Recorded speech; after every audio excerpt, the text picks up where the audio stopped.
where the breakdown of the writ of the state is evident. जनाब chairman, ये जो वाकयात सामने आ रहे हैं, we are giving rise to a family of warlords emerging who are free from the control of the state. In warlords के ऊपर रियासत का कोई कंट्रोल नहीं है, और अगर ये कंट्रोल में आते भी हैं तो ये अपनी मर्जी के शराइत के ऊपर जनाब चेयरमैन वो इनके कंट्रोल में आते हैं। रियासत अब जनाब चेयरमैन मजीद खुफिया मुआहिदों का मुतहर्रिक नहीं हो सकती।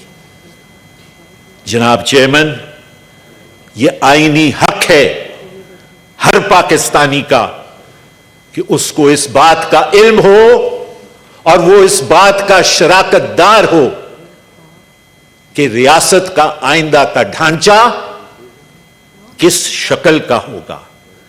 और इसमें जनाब चेयरमैन जो फलक्रम है, जो पिवट है, वो पाकिस्तान की पार्लियामान है। जनाब chairman, the national action plan, mister chairman, needs to be implemented. The National Action Plan, Mr. Chairman, needs to be redebated in Parliament, Mr. Chairman. और आखिर में जनाब चेयरमैन, ये जो यात्रा है कि रियासत को सब कुछ पता है और रियासत जो भी कर रही है वो दुरुस्त कर रही है, ये यात्रा को अब जनाब चेयरमैन खत्म होना पड़ेगा। रियासत को, पाकिस्तान की सिविल और मिलिट्री ब्यूरोक्रेसी को जवाबदेह होना पड़ेगा। इस पार्लियामान को, जब तक वो जवाब दे, इस पार्लियामान को नहीं होंगे जनाब चेयरमैन, ये रविश चलती रहेगी। शुक्रिया जनाब। ताहिर विजंजो साहब। जी सर, पार्लियामानी लीडरों से आ रहा हूं सर। थैंक यू जनाब चेयरमैन। जुमे के बाद आओ ऐसा जी सर, सियालकोट में हमने अपनी आंखों के सामने जो कुछ देखा वो निहायत दर्दनाक और तकलीफदेह था।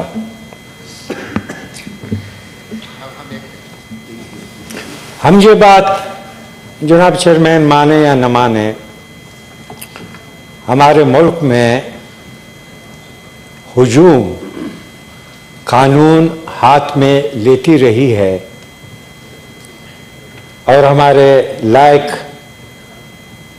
कानूनदान और जज साहिबान आइन शिकनों को तहफ़्फ़ुज़ देते रहे।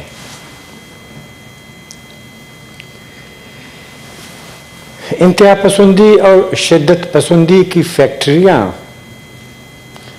जनरल ज़िया-उल हक ने कायम की। जनरल ज़िया-उल हक led माशाल्लाह promoted religious extremism। वैसे तो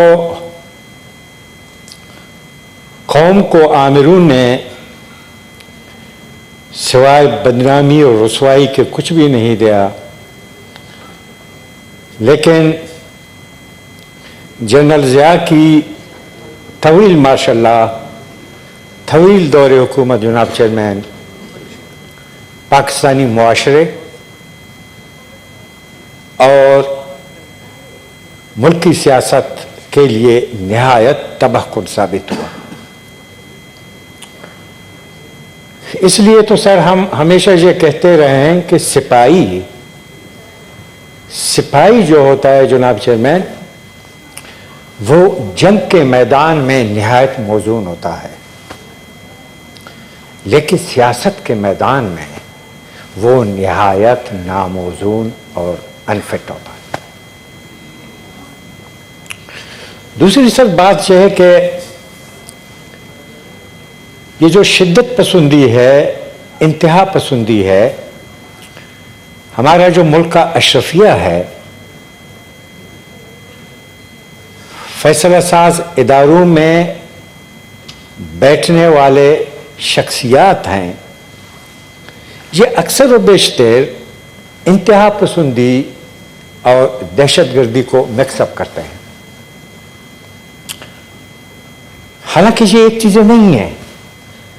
मिसाल के तौर पर, अगर कानून नाफिज करने वाले इदारे मजबूत हों, फाल हों, तो आप दहशतगर्दी पर खासी हद तक कंट्रोल हासिल कर सकते हैं।